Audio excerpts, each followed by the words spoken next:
Hello guys, and we are back for another VPG video, and today we're going to be doing something a little bit different. We're going to be going over FIFA 19, 20, 21 and obviously what we want to see in FIFA 22. So guys, obviously I'm going to show you the topic of the video for today. As you can see, we're going to go over previous FIFAs. We're going to be going over the weekend league, what we want to see in pro clubs, our battle pass feature, new features to obviously like substitution, stuff like that.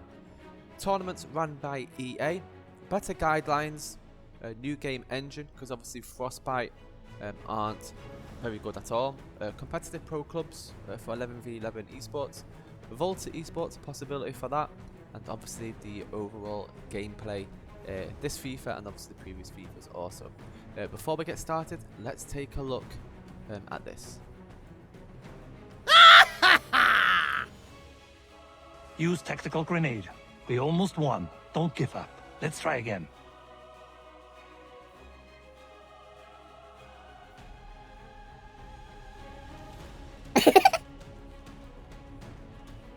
As you can see guys from the previous couple clips, this game from the start has been a complete mess. From friendly glitches, from players flying to the moon, so on and so on. But yeah, let's get started into the pro clubs. So let's take a look at the previous FIFAs. We're going to start off with FIFA 18. As you can see, just a background change. FIFA 19, same image, just literally copy and paste with a background change also. FIFA 20, the same background change, and then again FIFA 21, a background change. The only new thing that EA added into FIFA 21 Pro Clubs was an AI customization. Guess what, EA? No one's used it. No one will use it. It's useless. The amount of other things that you can add, and you add AI customization. Let's move on to the FIFA competitive guidelines. So this is the third parties that want to host their own FIFA competition. So as you can see on the screen, this is 1 out of 2 screenshots I've taken. As you can see, EA reserves the right to take appropriate action against any tournament organizer that does not follow these rules and principles, and is at its discretion. FIFA guidelines: your tournament may use EA Sports FIFA only in Ultimate Team. Thanks EA. Or kickoff mode. If your tournament will be Pro Clubs event, it must be an online event only. This means if you want to do 11v11 or a simple Pro Clubs 5v5, whatever LAN event, EA restrict this. And if you do try to run it, EA will take legal action and they will fine you for this activity. You may not associate your team with a competitive brand to FIFA's current official market partners. So for example, you can't partner with Manchester City and a few others. If you do, they'll terminate that agreement with the club. So they don't want any other esports growing, they just want to see FIFA on the team. The more you try to get the bigger clubs involved in pro clubs, EA take action on that also. Let's take a look at another section of the FIFA 21 competitive guidelines. So as you can see, take a little read of this guys. EA does understand that the operation of your tournament may cost some money. So if you're running leagues, paid tournaments, it does take some time, especially if you're doing marketing campaigns on it or other areas. Also, it does cost a bit of money, so they do understand that you can spend a little bit on that. Any fees or sponsorships, advertisements, you can get that into your tournament, but it cannot reach over $10,000. Now there has been sponsors that want to pay, I don't know, 20,000, 30,000 towards a cash prize, but obviously they're not allowed to come in and do that because of EA's guidelines. Now let's take a look at this section of a joke. Total cash prize may not exceed $2,500.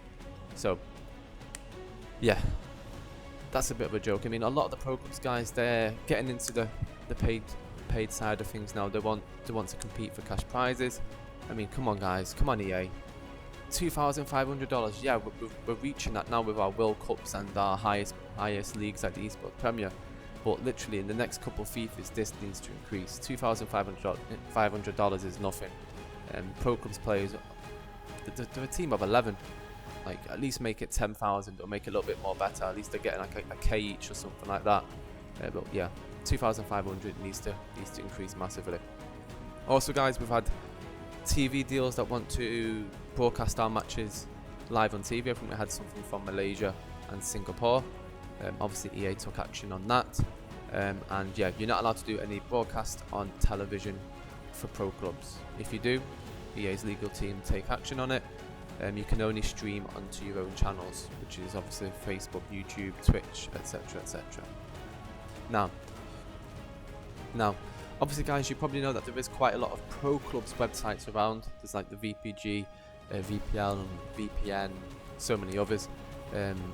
Now, obviously, you can probably see at the bottom of their websites, they'll have in commas, this tournament is not affiliated with or sponsored by Electronic Arts Incorporated or its licenses. So if you do want to run a game hosted by EA, this has to be stated at the bottom of your platform.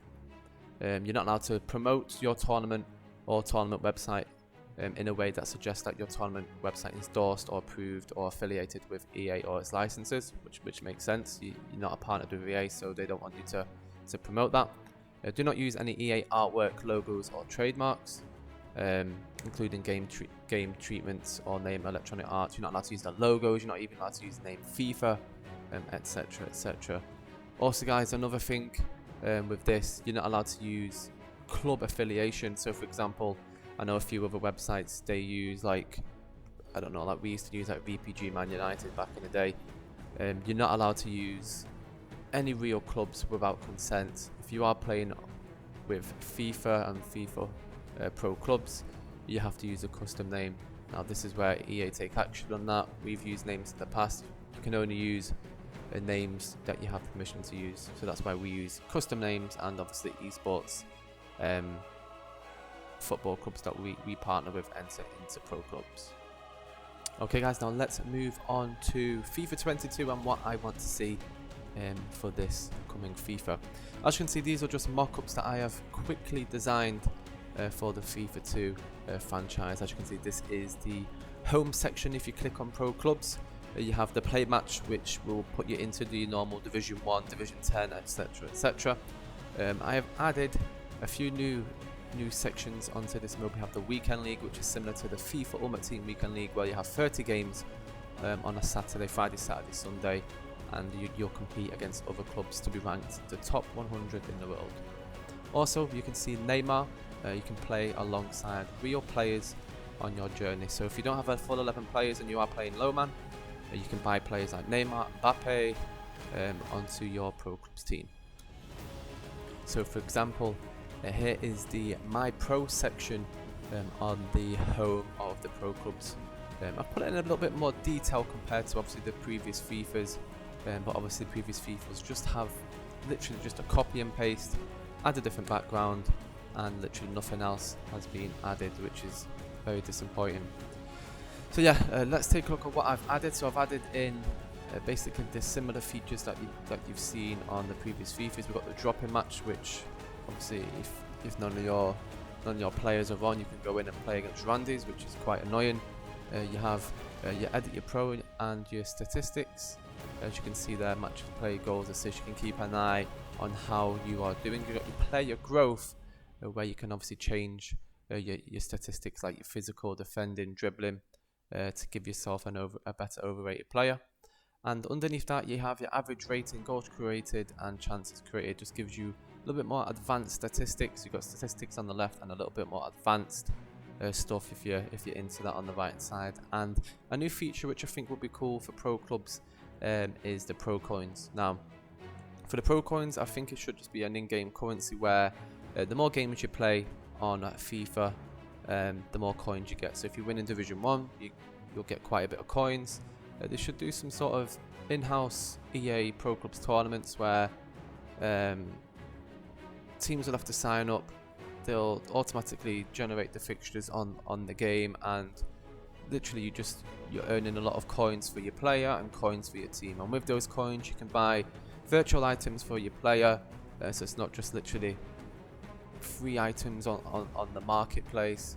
And obviously you can buy stuff with the coins for the clubs also. This definitely should be a feature going on to the next couple of FIFAs. Because obviously, guys, it's a little bit dead and stale at the minute. We've had 3-4 FIFAs in a row where it's literally just been copy and paste. We definitely need to see some more work being put in by EA for Pro Clubs. So here is an example of the manage screen on a FIFA 22 concept that I've designed. So obviously, you've got the normal squad members on the left. You've got customize, where you can customize your player, other players also, if they are basically the AI customization. Purchase, this means you can purchase players like Mbappe, you can purchase players like Neymar, Messi, Ronaldo, but this is what the in-game coins that I was talking about, pro coins, where the more games you play, the more coins you get, and you can purchase players if you're playing lower man, because ideally you don't want to be playing with those stupid bots that lose the ball every second. Literally, you want to be playing with the very best players to keep you to a good standard. That's only if you're playing lower man, but if you're playing 11 players, then obviously you could probably only use the skins section, where you can buy Neymar lookalikes for your player. For the advanced player career summary settings that I was talking to you about earlier, this is an example of what it would look like. So as soon as you click the more in-depth statistics that you want, it will go over basically your whole pro career summary. So you can see your position, your form, the amount of games you've played, your world rankings by yourself as a player, weekend league rank, Division 1 titles, how many you've won, the club you're playing in, you have your pro coins, how many coins you have earned as a player, your club rank that you're playing with, obviously your stats at the bottom, your appearances, win, draws, losses, goals against, and how many yellow cards and red cards you've received as a player. So here is an example how I would basically start the weekend league for pro clubs. So for example, have it similar to FIFA Ultimate Team, where you get yourself in a club. It has to be 11 players for this one. And maybe they could do something different, where you have to have 6 or below, or do one for 11. But for the competitive side of things, it definitely, for me personally, definitely should be 11 versus 11. So we'll have 30 games, and in those 30 games, if you win 30, then obviously it'll be similar to like foot. You'll be higher up in the rankings. You play 30 Friday, Saturday and Sunday, and you can see where you're ranking the top 100. They could do something where the best 16 teams, the best 32 teams will go into like a little playoff run by EA, and a big cash prize every FIFA, something like that. But that's basically my idea of the Pro Clubs Weekend League. So here we have a concept design of the Pro Clubs match lobby. Obviously, I've mentioned previous FIFAs, it's literally just been a copy and paste, same bullshit every FIFA. Here's my design on what I think needs to come for the next FIFAs. You need, obviously, like I talked about, buying the players like Neymar and Mbappe. You have that on the bottom left. So if you click left mid, you got the choose a player option. You can choose and switch between who you've bought for your virtual coins, and you can put all your 11 players on the pitch, and on the right side you've got your substitutions. So at half time you can see them and you can make changes. That's when you're playing the game, which would be cool. Now I'm going to get started with the Pro Clubs Battle Pass. Obviously in previous games for Call of Duty they've introduced a Battle Pass. It works, Fortnite has it, and obviously Call of Duty have it. It works. It needs to be added in this day and age, to be fair. So this is another concept design of how I think the Pro Clubs Battle Pass should be. So you've got your levels 1 to 15 or whatever, how EA want to do it. You get tattoos. As you can see, the guy has got a nice tattoo on his right arm. You can keep unlocking different things. You can unlock the pro coins, the boots, the hairstyles, stadium capacity. So if you're playing Pro Clubs, you get more fans in the stadium. The stadium gets bigger, more boots, customized shirts, and also you can upload team logo. Obviously, guys, you know who these guys are. They're Frostbite. They've been the game engine for FIFA for quite a while now. Ever since these guys have come into the game, the gameplay has been really, really bad. I mean, there's players complaining every single FIFA, crazy people flying to the moon. The sooner the better we get rid of Frostbite, the better. Now, obviously, I've done a little bit of research, and from what I can tell, for FIFA 22 for PS5 and obviously the new Xbox, there is going to be a new game engine. Now, I'm not sure which engine that may be. This could be a make or break for FIFA. Hopefully with a new game engine it will fix basically all the game features. It will look a lot better. Let me know what you guys think in the comments section below. So here guys is our demographics for Virtual Pro Gaming. We are basically a platform that runs pro clubs competitions all around the world. We have over 350,000 accounts created, 100,000 active players, which is fantastic, and over 15,000 teams in our competitions. Y11v11 esports, our aim is to turn this into the next level and the #1 virtual football esport. It's a fast growing market, offers a tool of fan engagement, digital content and increased in brand awareness. It's great for fans to get involved. Also guys, here is the international competitions that we host. As you can see, we've got different World Cups, we have the Champions League, European competitions. So the better you play in your domestic leagues and stuff like that, you can play in international. Here is a few examples of the domestic leagues we have on the PlayStation. We do have Xbox as well. As you can see, literally we've got leagues all over the world. This is just not one league, like Italy has like 10 to 12 leagues. Same for England, Germany, and so on and so on. So we try to copy the real life football pyramid. So how 11v11 turns into esports. Teams are created on FIFA and then on our platform we provide them with the fixtures and management settings. So on our platform they'll have free agents area, fixtures, and they can post that and improve. So if you're new and you don't know what 11v11 esports is, it's a game on pro clubs. Obviously you're here on the video, so you probably know what it is. Yeah, we basically don't want any bots, we want all 11 versus 11. And about virtual gaming, we've been in the scene since 2016 with the aim to provide the world with as much virtual football as possible. Check us out guys, vpgvirtualgaming.com. Let us know guys in the comment section below what you want to add into FIFA Pro Clubs in the next games. And yeah, thank you all for watching guys, and we'll see you guys in the next video. Take care.